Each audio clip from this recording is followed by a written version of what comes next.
Bismillahirrahmanirrahim. अस्सलामुअलैकुम वरहमतुल्लाहि वबरकातुहू. I hope so you all are doing well. जैसे कि हम अपनी बायोलॉजी की सीरीज़ को लेके चल रहे हैं, तो हमने लास्ट टाइम पढ़ा था इंट्रोडक्शन टू बायोकेमिस्ट्री कि बायोकेमिस्ट्री क्या है और बायोकेमिकल प्रोसेस क्या होते हैं और ये लिविंग ऑर्गेनिजम्स के अंदर कैसे होते हैं. और इसके अलावा हमने देखा था हमारे पास कार्बोहाइड्रेट्स हैं. कार्बोहाइड्रेट्स क्या होते हैं वो हमने देखा था, हाइड्रेट्स ऑफ कार्बन्स. एंड इसके अलावा हमने देखना है कि लिपिड्स क्या होते हैं. लास्ट टाइम हमने कार्बोहाइड्रेट्स तक डिस्कस किया था और हमने क्लासिफिकेशन ऑफ कार्बोहाइड्रेट्स का ओवरव्यू लिया था. अब कार्बोहाइड्रेट्स की क्लासिफिकेशन को हम डिटेल में पढ़ेंगे. तो चलिए इसको स्टार्ट करते हैं. Carbohydrates. Classification of carbohydrates. Carbohydrates are also called saccharides, derived from the Greek word saccharon, meaning sugar. Carbohydrates जो है बेसिकली ये सेक्राइड्स होते हैं और सेक्राइड कहाँ से निकला है, ग्रीक वर्ड से निकला है जो कि है सेकरोन, जिसका मतलब है sugar. And are classified into 3 groups, और इनके 3 ग्रुप्स हैं. इनको कैटेगराइज किया गया है 3 ग्रुप्स के अंदर, क्लासिफाई किया गया है 3 ग्रुप्स के अंदर, जो कि है हमारे पास मोनोसेक्राइड्स, ओलिगोसेक्राइड्स एंड पॉलीसेक्राइड्स. अब वन बाय वन हम इनको डिस्कस करेंगे. फर्स्ट ऑफ ऑल है हमारे पास monosaccharides. These are simple sugars, sweet in taste, are easily soluble in water, cannot be hydrolyzed into simple sugars. First of all ये है कि simple sugars होते हैं, ये स्वीट इन टेस्ट होते हैं, ये वाटर में इजीली सोल्यूबल हो जाते हैं और ये हाइड्रोलाइज नहीं हो सकते सिंपल शुगर्स के अंदर. और नेक्स्ट हमारे पास chemically they are either polyhydroxy aldehyde और कीटोन्स. अगर केमिकली हम इसको देखें तो ये पॉलीहाइड्रोक्सी एल्डिहाइड और कीटोन्स होते हैं. ऐसी शुगर जिनके साथ एल्डिहाइड ग्रुप लगा हो उनको हम कहते हैं एल्डो शुगर. ऐसा ग्रुप जिसके साथ ऐसी शुगर जिसके साथ कीटो ग्रुप लगा हो हम कहते हैं keto sugar. These are indicated in the case of two trioses sketched. ये पॉसिबल हो सकता है या फिर इंडिकेट कर सकते हैं हम इसको जब ट्रायोसिस स्केच बना हुआ हो. अच्छा, ये अगर हम एग्जांपल में देखें, ग्लूकोज, फ्रक्टोज एंड ग्लैक्टोज, ये तीनों क्या हैं, ये सिंपल शुगर्स हैं और इनके साथ या तो एल्डिहाइड ग्रुप हो सकता है या तो कीटो ग्रुप हो सकता है. In nature, monosaccharides with 3 to 7 carbon atoms are found. Monosaccharide में क्या होता है, 3 to 7 carbon atoms होते हैं. They are called nature monosaccharides with 3 to 7 carbon atoms are found.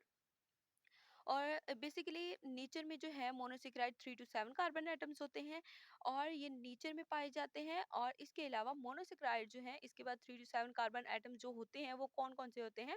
ट्रायोसिस होता है, 3 कार्बन टेट्रोसिस होता है, 4 कार्बन पेंटोसिस होता है, 5 कार्बन हेक्सोसिस होता है, 6 कार्बन हेप्टोसिस होता है, 7 कार्बन. मतलब try, tetra, penta, hexa and hepta, ये जो है ये केमिकली इनके नेम होते हैं या फिर इनकी काउंटिंग भी कह सकते हैं. नेक्स्ट हमारे पास दे हैव जनरल फार्मूला, और मोनोसेक्राइड्स का जनरल फार्मूला क्या है, CH2ON, where n is the whole number from 3 to 7,000. 3 to 7,000 तक हम इसको काउंट कर सकते हैं या फिर इसकी आइडेंटिफिकेशन कर सकते हैं. तो मोनोसेक्राइड्स में पढ़ा हमने कि ये सिंपल शुगर्स होते हैं और मोनो का मतलब क्या होता है, वन, और सेक्राइड्स का मतलब शुगर. मतलब ऐसा सेक्राइड, ऐसा कार्बोहाइड्रेट जिसके पास एक शुगर होती है उसको हम कहते हैं मोनोसेक्राइड. नेक्स्ट है हमारे पास oligosaccharide. These are comparatively less sweet in taste and less soluble in water. On hydrolysis, oligosaccharides yield 2 to 10 monosaccharides. The ones yielding 2 monosaccharides are known as disaccharide. Basically ये जो होता है मोनोसेक्राइड से less sweet in test होता है, less soluble होता है water में. अगर हम इसकी हाइड्रोलिसिस करते हैं ओलिगोसेक्राइड्स की तो इससे 2 to 10 मोनोसेक्राइड्स बन सकते हैं. हाइड्रोलिसिस होती है उसको मतलब वाटर मॉलिक्यूल्स को तोड़ना. हाइड्रो का मतलब होता है वाटर, वाटर, एंड लाइसिस का मतलब होता है ब्रेक डाउन, मतलब वाटर की ब्रेक डाउन करना. अगर हम इसमें हाइड्रोलिसिस करेंगे ओलिगोसेक्राइड्स की तो हमारे पास 2 to 10 मोनोसेक्राइड्स बन सकते हैं. और जो मोनोसेक्राइड्स होते हैं हमारे पास अगर मोनोसेक्राइड तो होते हैं वन, और अगर दो मोनोसेक्राइड्स मिल जाए तो हम कहेंगे ये डाइसेक्राइड्स हैं. those yielding 3 known as trisaccharides. अगर 3 मोनोसेक्राइड्स मिल जाएं तो हम कहेंगे ये ट्राइसेक्राइड है. एंड सो ऑन, ऐसे जैसे जितने जितने मोनोसेक्राइड्स ऐड होते जाएंगे या जितनी जितनी शुगर्स ऐड होती जाएंगी तो हम उनका एक नंबर बढ़ाते जाएंगे. Most familiar disaccharide is sucrose, cane sugar. which on hydrolysis yields glucose and fructose, both of which are reducing sugars. Basically जो होता है ये डाइसेक्राइड जो है ये सक्रोज के बहुत फैमिलियर है, बिल्कुल सिमिलर है उसके, जो कि हाइड्रोलिसिस अगर इनकी करवाई जाए तो इससे ग्लूकोज और फ्रक्टोज निकलता है। तो ये दोनों जो हैं दोनों ही रिड्यूसिंग शुगर्स हैं। तो ये थी हमारे पास एग्जाम्पल इसकी ओलिगोसेक्राइड की। और इसमें हमने पढ़ा कि हाइड्रोलिसिस कैसे होती है, मतलब हाइड्रोलिसिस के प्रोसेस के बाद जो सेक्राइड्स हैं वो कितने प्रोड्यूस होते हैं और उनको क्या क्या कहते हैं। तो ये हमारे पास रेफिनोज की एक एग्जांपल है, ये ओलिगोसेक्राइड में आती है इसकी एग्जांपल, जिसमें है galactose, glucose and fructose. Galactose किस में कन्वर्ट होता है, ग्लूकोज एंड फ्रक्टोज में कन्वर्ट हो जाता है। तो ये थी हमारे पास ओलिगोसेक्राइड्स। नेक्स्ट हमारे पास पॉलीसेक्राइड्स। अच्छा, पोली का क्या मतलब होता है, पोली का मतलब होता है many and saccharides mean sugars. तो जिसमें मोर देन 7 भी कह सकते हैं, या बहुत ज़्यादा सारी भी कह सकते हैं हम। जैसे कि हमने पढ़ा कि हमारे पास शुगर्स होती हैं, मतलब 100 थाउजेंड्स में होती हैं।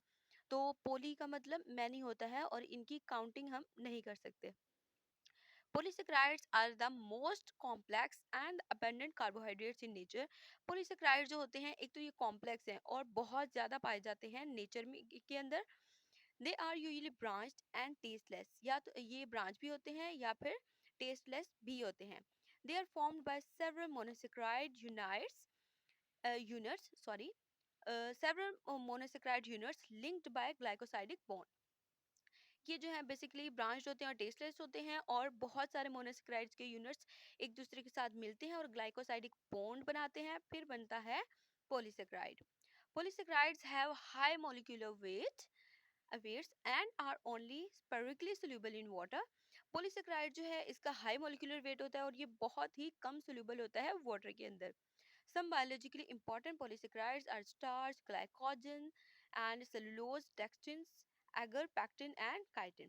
और ये कुछ उसकी इसकी इम्पोर्टेंट एग्जाम्पल्स भी कह सकते हैं, इम्पोर्टेंट कुछ हम पॉलीसेक्राइड्स भी कह सकते हैं।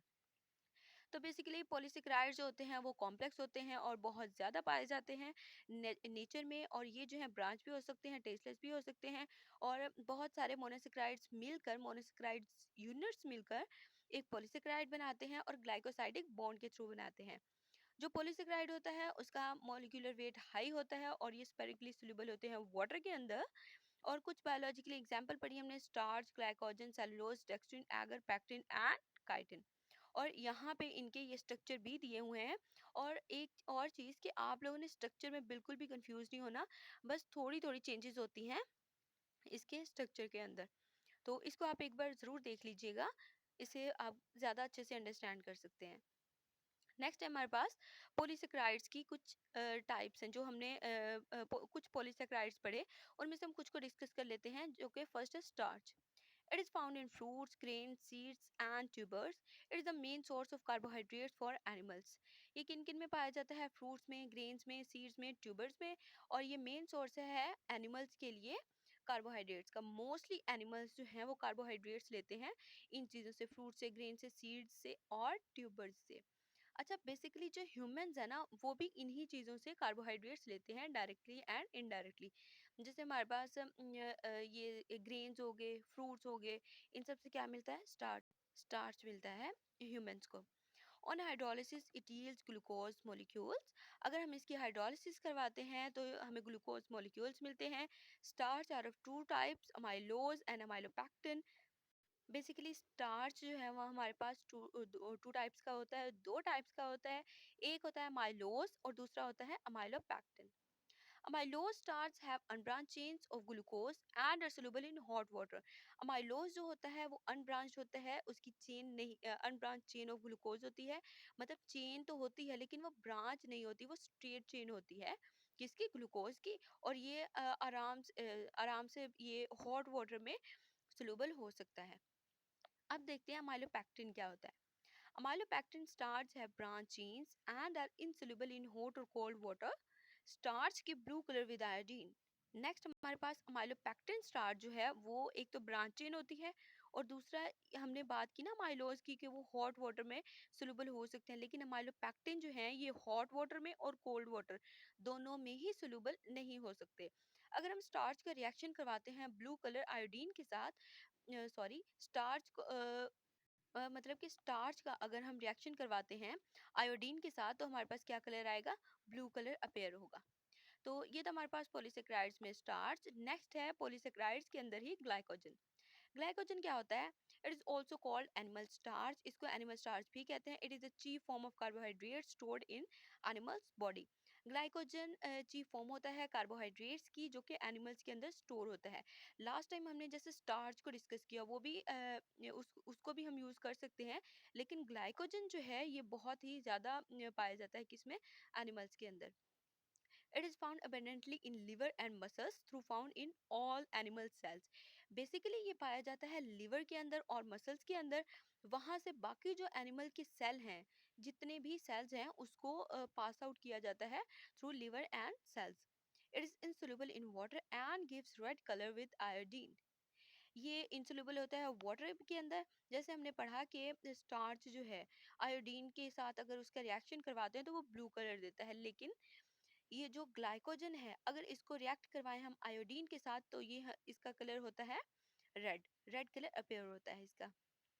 It also yields glucose on hydrolysis, और ये भी स्टार्च की तरह क्या करता है, ग्लूकोज देता है ऑन हाइड्रोलिसिस। थर्ड वन है हमारे पास cellulose. It is the most abundant carbohydrates in nature. Cotton is the pure form of cellulose. ये मोस्ट अबेंडेंटली पाया जाता है, जैसे कि हमारे पास कॉटन होती है। कॉटन कितनी अबेंडेंट रेंज में पाई जाती है, अबेंडेंट अमाउंट में होती है हमारे पास। अबेंडेंट होता है बहुत ज्यादा तादाद में पाया जाना, या फिर बहुत ज्यादा नंबर्स में पाया जाना, उसको कहते हैं अबेंडेंस या abundant. It is the main constituent of cell walls of plants and is highly insoluble in water. ये मेन कॉन्स्टिट्यूट है, मेन कंपोनेंट भी कह सकते हैं सेल वॉल का। प्लांट्स के अंदर सेल वॉल किसके अंदर होती है, प्लांट्स के अंदर, और सेल मेम्ब्रेन होती है एनिमल्स के अंदर। Cell walls of plants and is highly insoluble in water, और ये इंसोल्यूबल होता है वाटर के अंदर। On hydrolysis it also yield glucose molecules. अगर हम इसकी हाइड्रोलिसिस करवाते हैं तो ये भी हमें ग्लूकोज मॉलिक्यूल देता है। अच्छा, बेसिकली अगर देखें हम पॉलीसेक्राइड्स में जितने भी हमने इसकी एग्जांपल्स पढ़ी हैं पॉलीसेक्राइड्स की, तो वो अगर उनको उनकी हाइड्रोलिसिस हम करवाते हैं तो हमें ग्लूकोज मॉलिक्यूल्स मिलते हैं। It is not digested in the human digestive tract.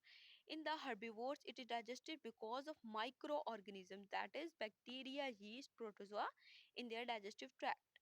अच्छा, इसको देखा जाए जैसे कॉटन है, कॉटन अब ह्यूमन अगर इनटेक करे तो उसको वो डाइजेस्ट तो नहीं कर सकते, तो उनका ह्यूमन का जो डाइजेस्टिव ट्रैक्ट है वो उसको डाइजेस्ट तो नहीं कर सकता, इसलिए हम कहेंगे ये ह्यूमंस के अंदर डाइजेस्ट नहीं हो सकता। बाकी जो हर्बीवोर्स हैं, हर्बीवोर्स जैसे हर्ब कहते हैं जो जड़ी बूटियां होती हैं, और हर्बीवोर्स वो होते हैं जो कि उन जड़ी बूटियों को खाते हैं, या फिर ग्रास जो खाते हैं, उन्हें हम कहते हैं हर्बीवोर्स। हर्बीवोर्स में ये हो सकता है क्योंकि मतलब डाइजेस्ट हो सकते हैं, क्योंकि उनका जो उनके उनके अंदर जो माइक्रो ऑर्गेनिजम्स वो लेते हैं ना, जैसे बैक्टीरिया, यीस्ट, प्रोटोजोआ जो है, वो उनके डाइजेस्टिव ट्रैक्ट के अंदर हो जाते हैं digest. These microorganisms secrete an enzyme called cellulase for its digestion. Cellulase give no color with iodine. अच्छा, जैसे कि हमने पढ़ा कि ये हर्बीवोर्स जो होते हैं उनके डाइजेस्टिव ट्रैक्ट में ये डाइजेस्ट हो जाते हैं। और अब हम देखेंगे कि ये होते कैसे हैं, क्योंकि ये जो जब ये करते हैं, ग्रास खाते हैं, जो भी हर्बीवोर्स हैं, तो वो क्या करते हैं, माइक्रो ऑर्गेनिजम्स जो हैं वो उनकी बॉडी में चले जाते हैं उस ग्रास के साथ। उसके बाद क्या होता है, वो जो माइक्रो ऑर्गेनिजम्स है ना, वो एक एंजाइम सिक्रीट करते हैं जिसको हम कहते हैं सेलुलेज। वो सेलुलेज हेल्प करता है डाइजेशन के अंदर।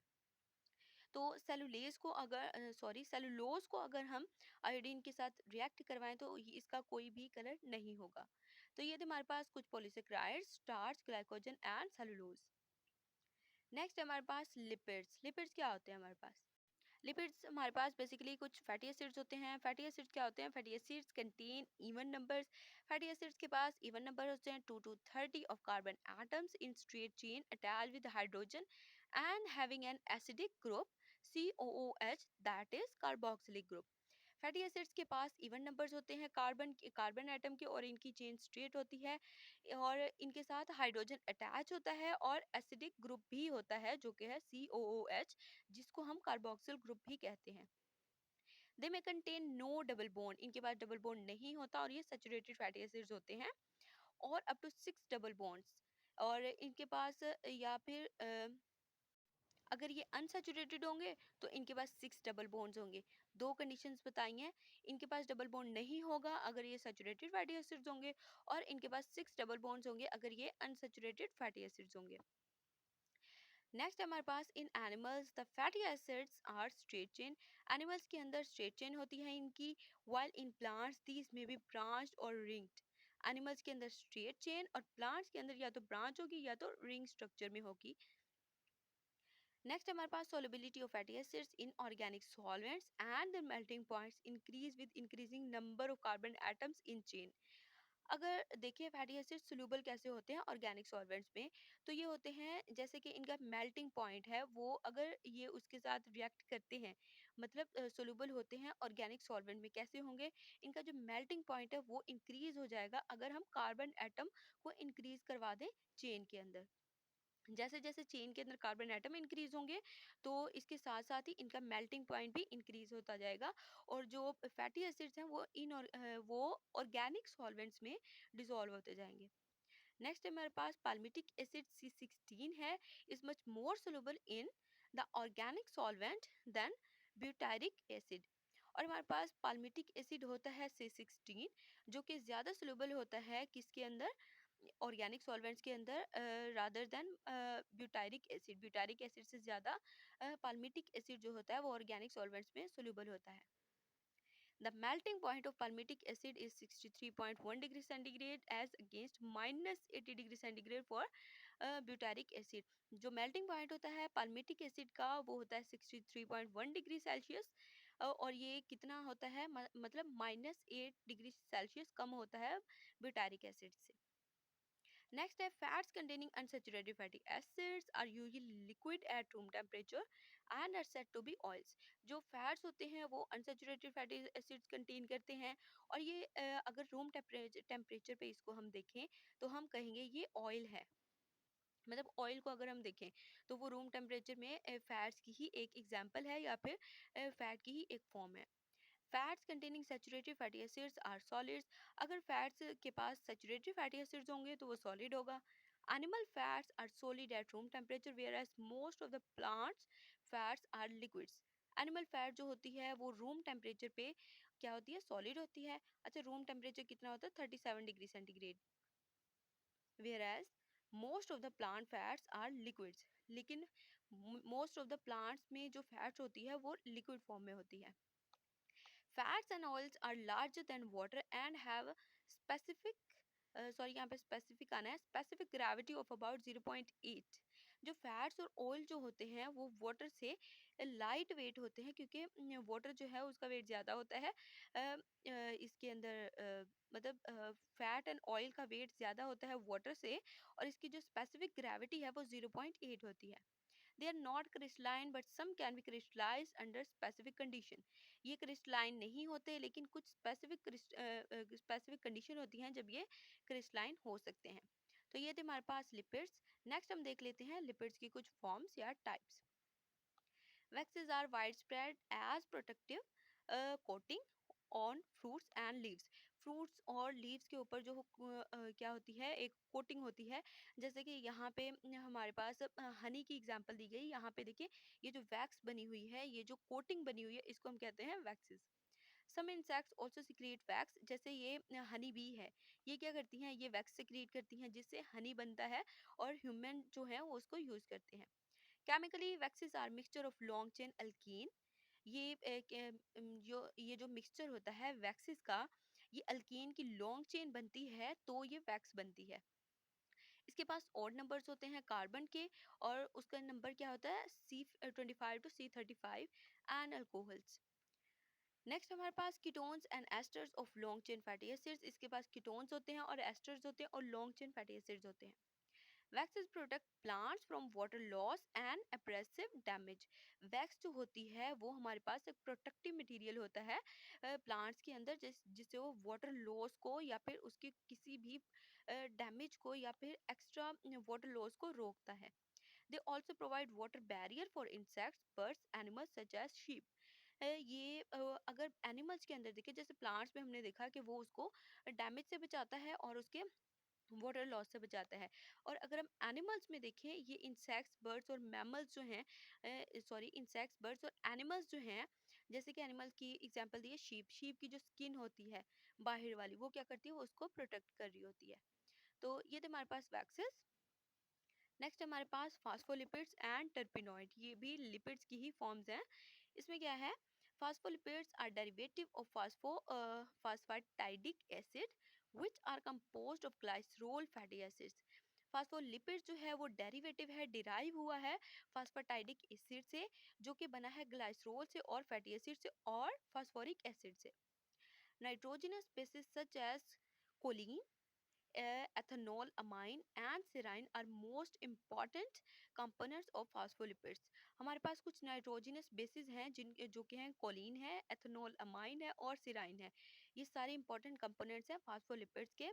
They are wide spread in bacteria, animal and plant cells and are frequently associated with membranes. ये जो होते हैं बैक्टीरिया के अंदर बहुत ज़्यादा होते हैं, फैले हुए होते हैं, वाइडली स्प्रेड होते हैं। और किसमें, बैक्टीरिया में, एनिमल्स में और प्लांट सेल्स में।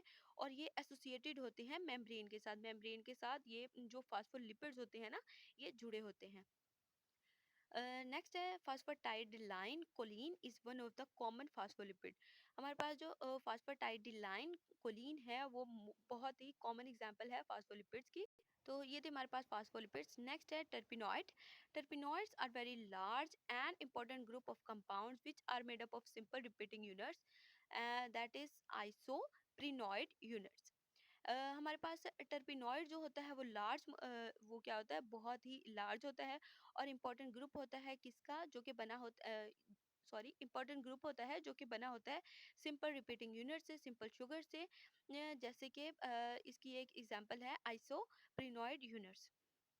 ये जो आइसोप्रिनॉइड यूनिट है ये क्या करता है, this unit by condensation in different ways give rise to compound such as rubber and carotenoids, steroids, terpenes, etc. Terpenes etcetera. ये जो यूनिट है, जो हमने पढ़ा कि हमारे पास आइसोप्रिनॉइड यूनिट होता है, ये कंडेंसेशन के थ्रू डिफरेंट वे से क्या करता है, ये राइज करता है कुछ कंपाउंड्स को राइज करता है, जो कि हैं रबर है, कैरोटिनॉइड्स हैं, स्टीरॉयड है एंड टर्पीन्स है। Lipids constitute major source of energy and play an important role in the structure of membrane of the cell and of organelles found in the cell।